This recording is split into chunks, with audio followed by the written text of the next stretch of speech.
Today, guys, I want to start by talking about one of the parts of speech. The parts of speech, if you remember, are like the basic elements of language. In English, we have nouns, verbs, adjectives, adverbs, articles, prepositions, conjunctions, interjections, and arguably a couple of more depending on who you're talking to. I want to focus today on the conjunctions because they're incredibly important to your writing. Now, I realize that this is stuff that you've learned before. There's probably nothing new here that I'm going to tell you.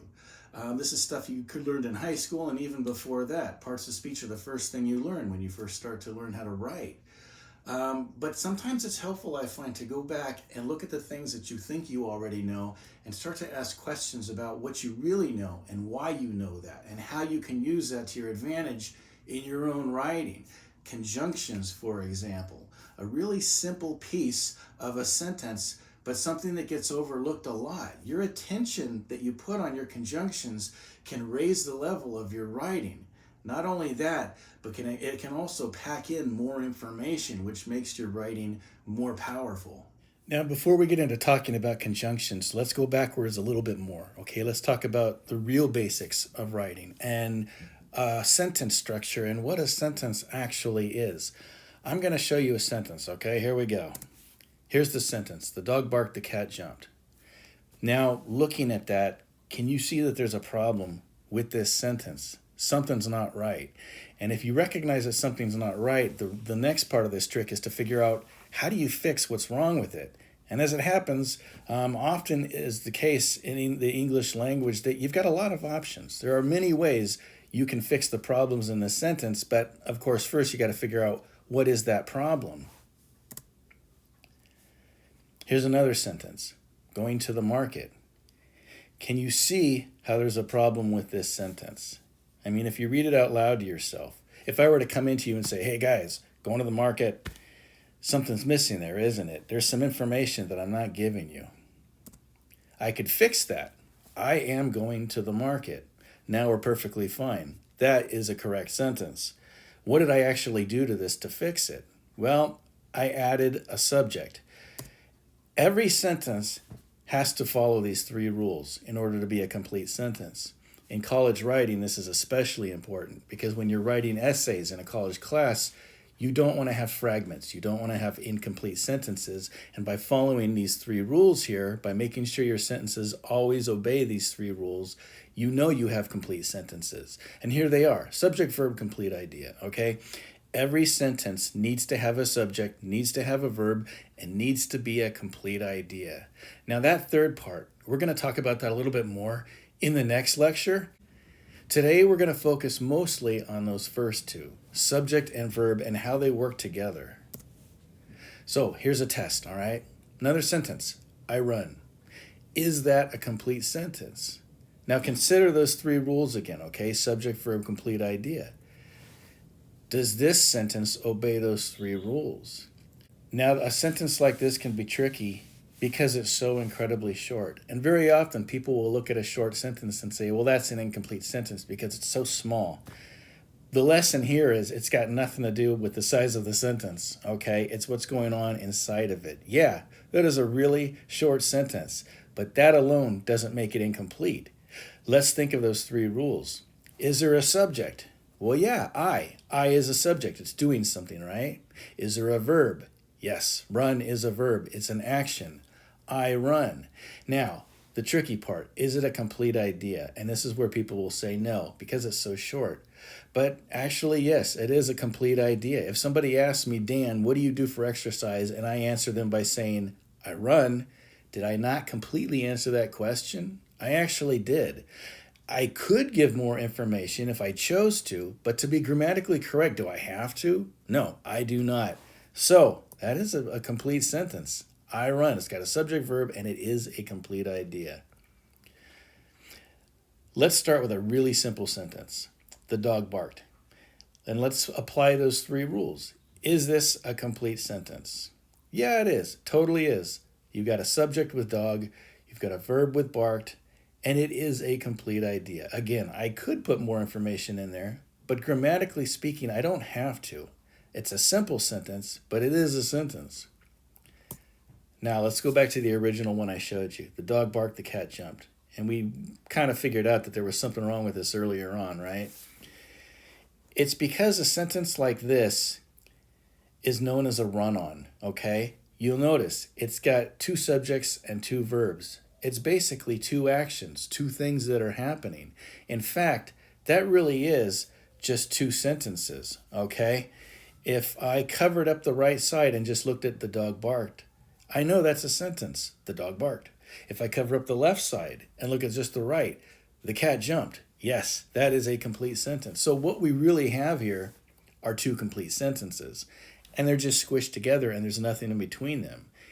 In English grammar, that's not allowed. That's what's known as a run-on, okay? A run-on, by the way, does not mean a really long sentence that runs on and on and on. That's not what it means. What it really means is two or more sentences that have just been squished together, but there's nothing in between them. And in English, you're not allowed to do that. You can't just have sentences just squished up against each other.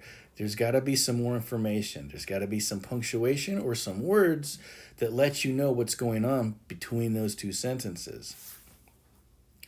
So what would you think would be the absolute easiest way to fix this problem, this run-on? Like I said, it's two sentences, right? So what would be the easiest fix? Probably a period. If it's two sentences, we'll actually make it two sentences. So what I have here, the dog barked period, the cat jumped period, totally okay. That is a way to fix a run-on, okay? If I had two sentences there, I just showed my reader, hey, that's two sentences. The easiest way to fix it. We do this all the time in our writing. It's not the only way, and it's not necessarily the best way to fix a run-on. Because think about it. Look at those two sentences. Does that look like college writing? Would you ever talk to your buddy and say, hey, dude, the dog barked, the cat jumped? That's a weird way to talk, because we don't talk that way. You could fall into a trap of writing this way, and I do get papers turned in that look like this. Because let's face it, if you wrote a whole essay like this, you're probably not going to make too many grammar mistakes, because it's a very easy and very safe way to write. But in our class, you don't want easy and you don't want to be safe, right? You want to grow as a writer, and to grow as a writer, that means pushing yourself as a writer. And if you're writing sentences like this, you definitely are not pushing yourself as a writer. There's so much more you can do with your sentences if you use some other means of fixing that run-on. So yes, there's a period, and it is grammatically correct, but you've got some other choices. Here's one teachers hardly ever get to see. Boom, there it is. A semicolon. You can use a semicolon to join sentences together. It's a great way to do it. You don't want to overuse it, and there is a reason why you should use it, and in a couple of minutes we're going to talk about that. So hold on. For now, just understand it. That's essentially what a semicolon does. There's no great mystery to using a semicolon. Think about what I did. All I did was I knocked out that period and I made it a semicolon instead. And here's what that semicolon means. It means that you have two complete sentences, the left one, the right one, and I'm joining them together, right? That's kind of what the period was doing. It was separating them into two sentences. All the semicolon is doing is taking those two complete sentences and joining them together into one sentence. Notice that right? The word the before cat, it's a lowercase t, because that is not a new sentence anymore. It's joined to the first one, which means this is just one continuous sentence that happens to be made up of two smaller sentences. And that's why you're not going to capitalize that second the. That's it. That's what a semicolon does. Pretty simple, actually, when you think about it. Here's the original. Here is a third way, okay? People will often say, well, how about a comma? A comma can connect ideas together. Well, yes and no. Yes, but not this way. What you actually have here is something that's called a comma splice. So if you had one of those mean teachers in high school with the red pen that writes all over your essay, if they wrote CS all over your paper, it's because you're making this error. And here's what the error is. It's using a comma to hold sentences together. And ultimately, to be correct, grammatically correct, commas cannot do that. They can't alone hold together sentences. Okay, that is an error. But there is an easy fix. If I do want to use that comma to hold those two sentences together, there's something else I can add. For example, a word like and, okay? The dog barked, comma, and the cat jumped. Now, did I fix that run-on? Yeah, I totally did. And it's not a comma splice anymore because it's not just a comma alone holding those two sentences together. It's a comma with, and there it is, a conjunction. All right, that's what we're going to be talking about right now. Conjunctions. What do they do? Well, ultimately, a conjunction is a word that holds two or more ideas together. Okay, that's what it's doing grammatically. It's also adding meaning to the sentence. It's also saying something about the relationship between that first sentence and that second sentence. That's what that little word and is actually doing. So not only is it making it a nice long sentence, it's actually forcing extra information into this sentence. Here's what I mean by that. And there they are, by the way. There's 7 of them, okay? Notice how I arranged them? They spell out the word fanboys. That's a mnemonic device. A mnemonic device is just a way of tricking your brain into remembering something. And so some teachers actually teach them as fanboys. Maybe you had one of those teachers back in high school. You can call them fanboys. I call them fanboys because it's an easy way to remember all 7 of them. They're also known as coordinating conjunctions. There are different kinds of conjunctions. Generally, when people just say conjunction, they mean one of these, the coordinating conjunctions, the fanboys. Here's what's so wonderful about these words, all right? And this is what I want you to really understand. Again, I know this isn't new information. You've heard all this before. But I do find, even at the college level, believe it or not, people will get these fanboys wrong. They understand that they can put a fanboy in their sentence, but they chose the incorrect one. Because here's the thing, they all mean something different, okay? These little 2-letter, 3-letter words pack so much information, but they all do it in a different individual way. They all have a different job inside of a sentence. And so really briefly, I want to take you through all 7 of these, okay? This is going to be real quick. I'm going to run through these. The dog barked, comma, and the cat jumped. Now, I used and. I could have used any of those 7 fanboys, but I use and. Why? Why did I choose that? Well, it's because as a writer, I want to put this information right before my reader. The reason I'm using and here is because it's giving meaning, a very specific meaning to the relationship between this barking dog and this jumping cat. And in the simplest terms is adding information. That's it. It's adding information. This thing happened. This other thing also happened. These 2 things are happening. That's what and does. It adds. If I say 2 and 2 are 4, right? I'm just adding information. And that's what it's doing in this sentence. I've got a barking dog. I also have this jumping cat, and they are both happening. That's it. That's what and does. It's the easiest one to use. Now, things get a little bit weird. Look at this one. 4. The dog barked, comma, for the cat jump. How do you feel about that one? When I'm in a classroom and I ask people, how do you feel about this one? You'll be surprised how many people would say, well, that's incorrect. That's wrong. It sounds funny. It might sound funny, but it's not incorrect. It's actually totally grammatically correct, and this is considered modern English. If you ever took a Shakespeare class, you might see a sentence like that. The dog barked for the cat jumped, right? It sounds kind of fancy and kind of old-fashioned. But it's not really. It's still a relevant way of saying the relationship between these 2 things. Now, what is that relationship? What does for actually mean in this sentence? In this case, it means because. For example, if I said the dog barked because the cat jumped, it would mean exactly the same thing. It's just a different way of saying the same thing.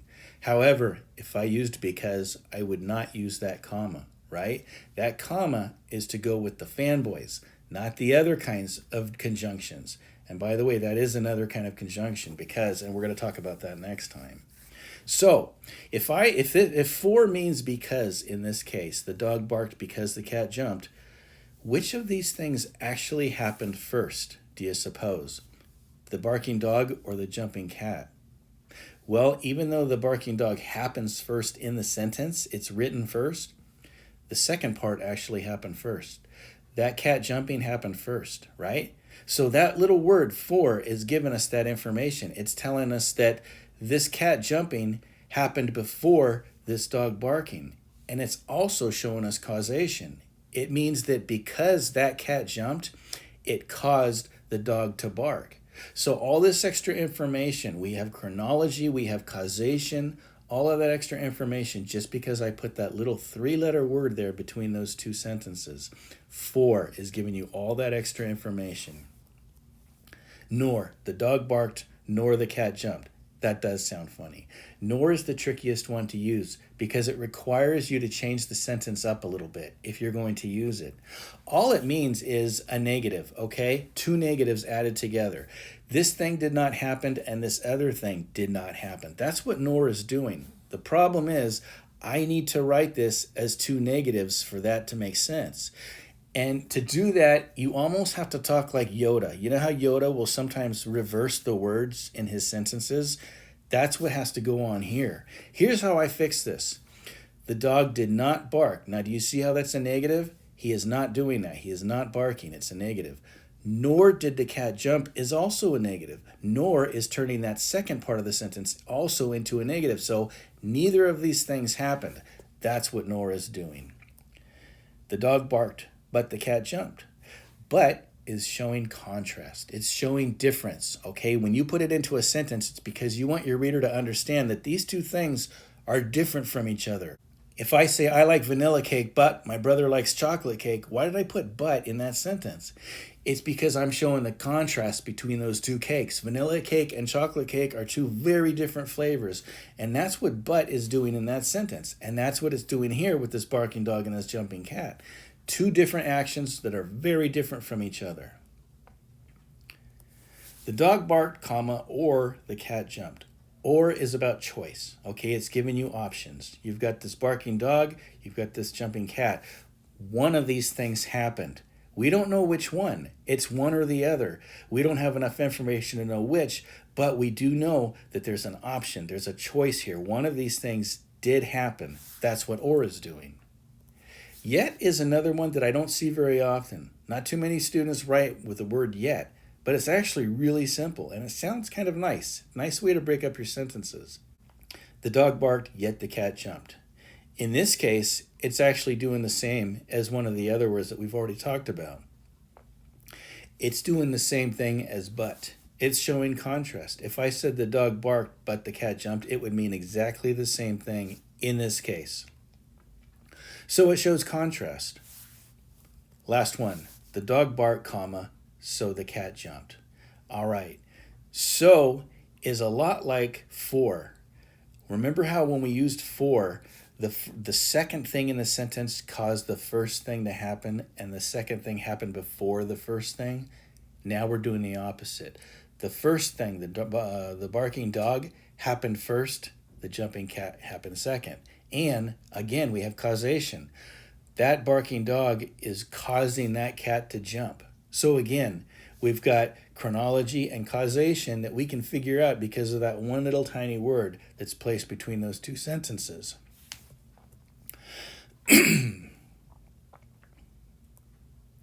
So we've just talked about 3 ways of fixing a run-on. Period, semicolon, comma, fanboy. Really easy to remember. Period, semicolon, comma, fanboy. Period, semicolon, comma, fanboy. You've got these 3 tools in your writing arsenal, your writer's toolbox, basically. Whenever you have a run-on, whenever you've got too many short, choppy sentences, and you want to think about how to connect them together and make them longer and full of information, you've got these other options to do that. Now, how do you know when to use each one? All 3 of these are perfectly legitimate ways to correct a run-on, right? To make your sentences. However, is there a difference between them? As it happens, there actually is, okay? There is a difference, and there is meaning. If I choose to use a period, the meaning is different than if I use a semicolon, which is different than if I use a comma with a fanboy. I'm telling my readers something different with each of those choices. So let's talk about what that difference actually is. Now, I myself am a visual learner. I'm a visual person. It's easier for me to learn something new if I can see how this thing is actually happening and coming together, and that affects the way I teach. I very often teach in a very visual way. That's what I'm going to do right now. I'm going to show you the difference between those 3 techniques of fixing a run-on visually so you can see what's actually going on and what that means between the relationship between those 2 sentences that are being separated or joined together depending on which technique you use. All right, so watch this. So here is our barking dog, here is our jumping cat, and we've got 3 different ways of fixing this. We talked about the period first, right? So there I have it. The dog barked, the cat jumped, and I'm choosing to put a period between those 2 sentences. There's a reason why I'm putting that period instead of one of those other methods. Here's what it actually means, or here's a way of visualizing it and thinking about that relationship between those 2 sides, okay? Imagine that what I've actually put between these 2 sentences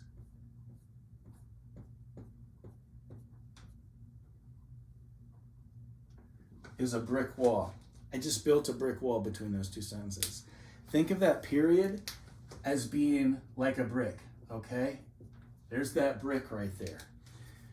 This brick wall is saying something about the relationship between this barking dog and this jumping cat. It's separating them. It's completely separating them. I mean, think about it. When you approach a brick wall, what do? You stop, right? And that's it. You stop. In fact, there was a time when we used to say for a period, full stop. Stop meant the same thing as period in the olden days, basically. That's what's going on here. I'm stopping. And then I do continue on, but I continue on to something that's completely unrelated, or at least as far as the information I'm giving my reader. I'm not saying there's a relationship. That brick wall means I've got a barking dog here, I've got a jumping cat here, and that's it. I'm not giving you any more information. I'm just presenting these 2 things, right? That's what a period is doing. It's just saying, here's this thing and here's this other thing. Now, same 2 sentences, only this time I'm going to put a fanboy between them. And here's what's actually going on with that fanboy.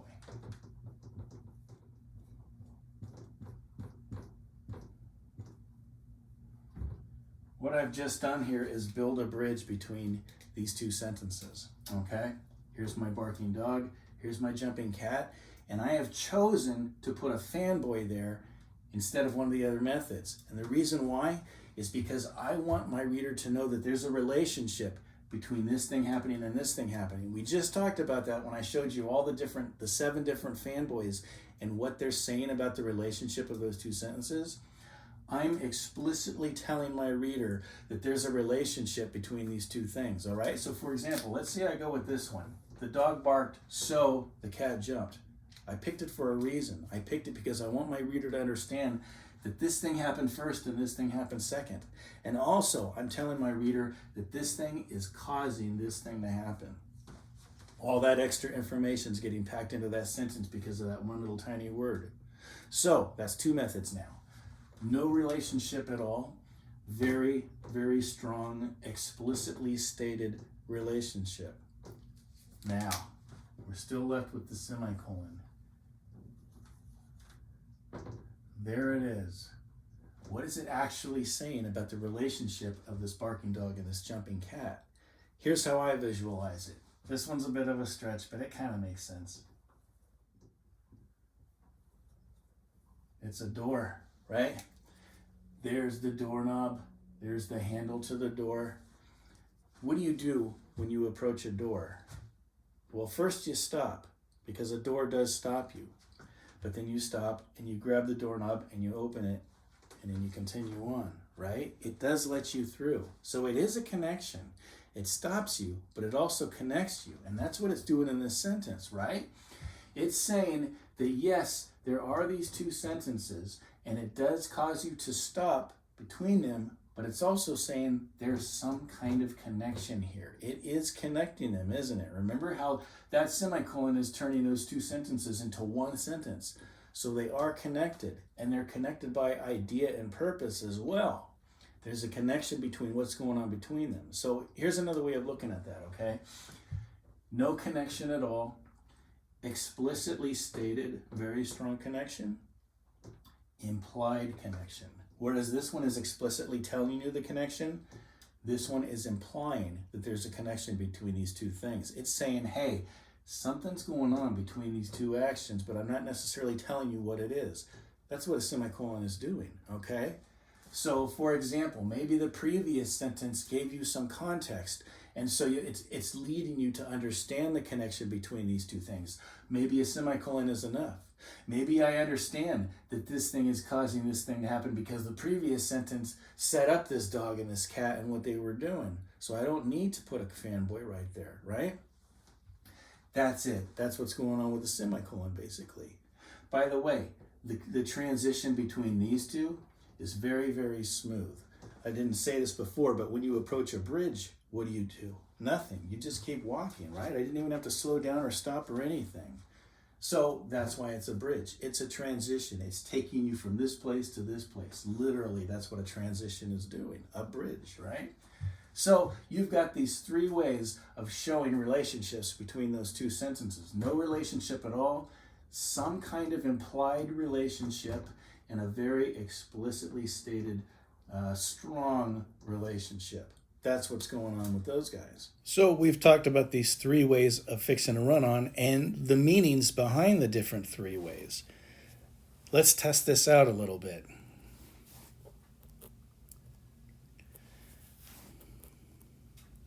Here's a sentence. The dog barked, comma, and jumped on the table. It looks kind of familiar, doesn't it? I'm using a fanboy to connect these two ideas. Is there a problem here? Have I done this correctly or not? As it happens, no. I'm on the right path here. I'm almost correct. The problem is, when I said you can use a comma and a fanboy to join two sentences, remember that's two sentences, right? And when I say two sentences, I mean two complete sentences. That comma and means that I have a complete sentence on either side of it. So look at it. Do I? The dog barked. Well, yeah, we've already decided that's a complete sentence. But look at that second part.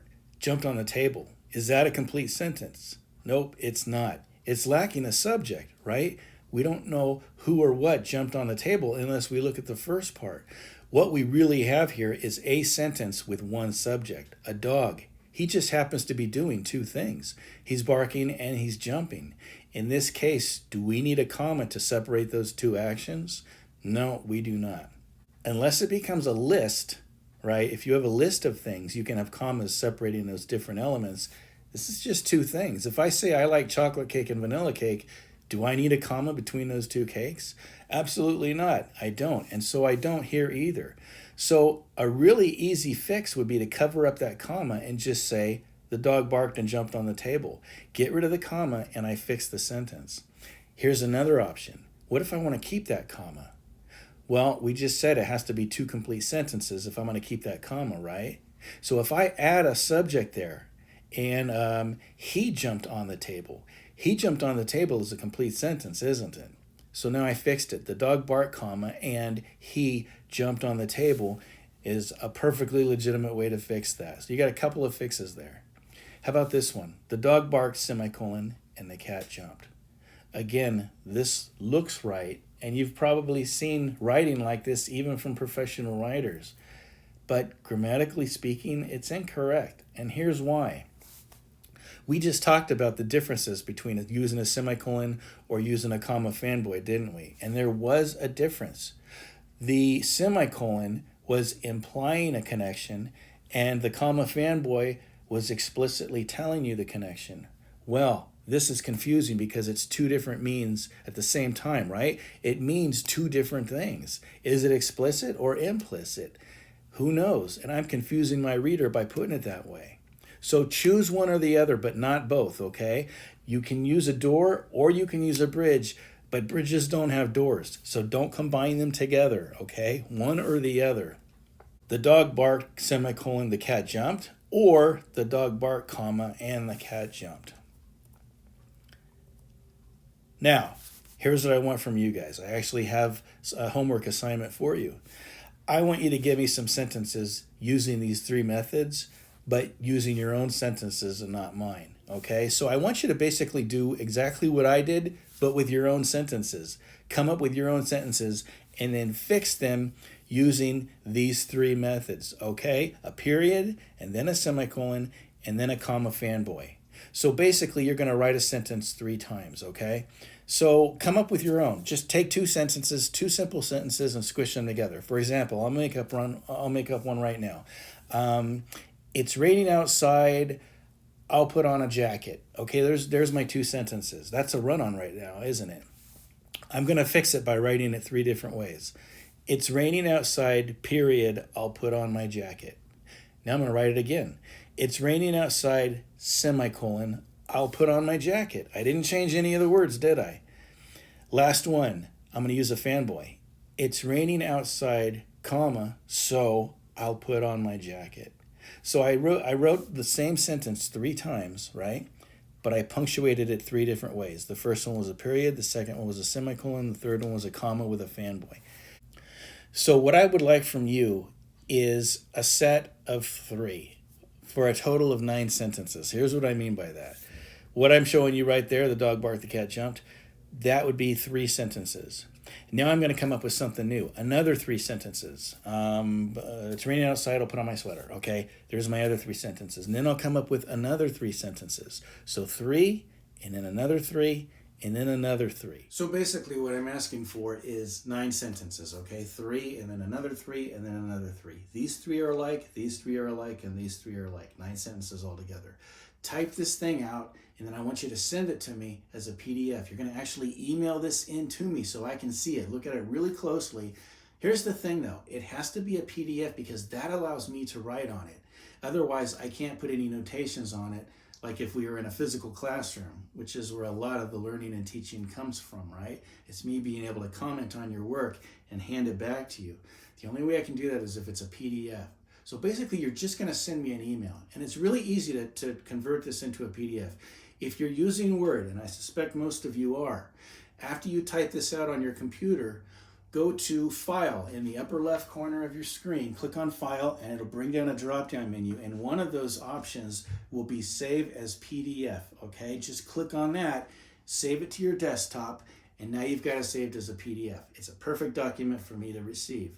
Now, as far as emailing this to me, there is a specific address I want you to use. If you go back to the syllabus, hopefully you've read through it already. Read through the syllabus, and if you notice at the very beginning, there are different ways that you can reach me. There's several email addresses. Okay, for submitting assignments, you're going to use that specific email address. I have several different classes of 1A that I teach, and when you guys are all sending assignments to me, I don't want them to go into the same basket because it's totally confusing for me to separate them out when I'm entering grades. So I've created a different email address for each one of my classes. Look up in the syllabus and it'll have yours. It'll be mountsacdan1@gmail.com or mountsacdan2 or mountsacdan3 or mountsacdan4, whatever number of classes I'm teaching, okay? So whatever yours is, look it up and that's where you're going to email this PDF of the assignment of the sentences that you're going to write for me, okay? It has to be a PDF or I won't be able to write on it. So if it comes to me in some other way, I'm going to send it back to you. And I'm going to say, make sure to convert this to a PDF, and then I'm going to have you send it back to me. I'm not going to be mean about it, okay? This is the first time we've done this, and it's kind of experimental at the beginning. Not everybody has the same level of expertise with a computer. So if you're a little bit confused in the beginning, it's okay. Don't worry about it. We will get there eventually. But at some point, I do need to get you to be comfortable with the idea of turning your assignments, your documents into PDFs and emailing it to me so I can email it back to you again, all right? Now, as far as due dates, let's say most of the time, I think I'm probably gonna give you until the end of the week, Sunday, to get your work turned in. Most weeks will be like that, unless I need something really quickly because we're gonna turn around and turn it into something else. I'm giving you till Sunday for this. So get these sentences written up and then you can turn them into me on Sunday. You're gonna email them to me again, okay, as a PDF. So take your time on them. You've got lots of time to work on this thing. By Sunday, let's say Sunday at midnight, okay, email your sentences to me. I will look at them and I will record the grades and then I will send them back to you if I have any changes that I need you to make. If I do have changes I need you to make, I'll send it back to you and let you make the changes, and then you can resubmit them and you'll still get full credit for it, okay? So that's it. By Sunday, send these sentences to me as a PDF, as an email.